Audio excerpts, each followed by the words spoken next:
Hi everyone, so welcome back to my second part of Mayapur. তো এবার যাচ্ছি আমরা প্রসাদ খেতে। তো একাদশীর মহাপ্রসাদে কী কী থাকে সেগুলো তোমাদের সাথে শেয়ার করব। আর এখানে দেখতে পাচ্ছ রাধা মাধবকে অফার করা ফুডটা নিয়ে যাওয়া হচ্ছে ওই মহাপ্রসাদে মেশানোর জন্য, মিশিয়ে তারপর সবাইকে সার্ভ করা হবে। আর এই মহাপ্রসাদ খাওয়ার জন্য তোমাদের সকালবেলায় কুপন কাটতে হবে, 10টা থেকে কুপন দেওয়া শুরু হয়ে যায়। তো আমরা কেটেছিলাম 90 রুপিসের থালিটা।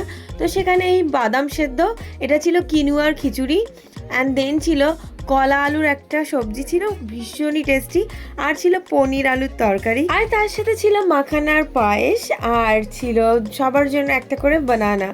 তো এখানে আমি এই প্রথমবার একাদশীতে এত কিছু খেলাম, যেহেতু আমি ফ্রুট বেসে একাদশী করি, আর কোনো কিছু খাই না, শুধু ফলটুকুই খাই। তো এই একদিন ভালো রকম ডায়েট হয়ে যায় আমার।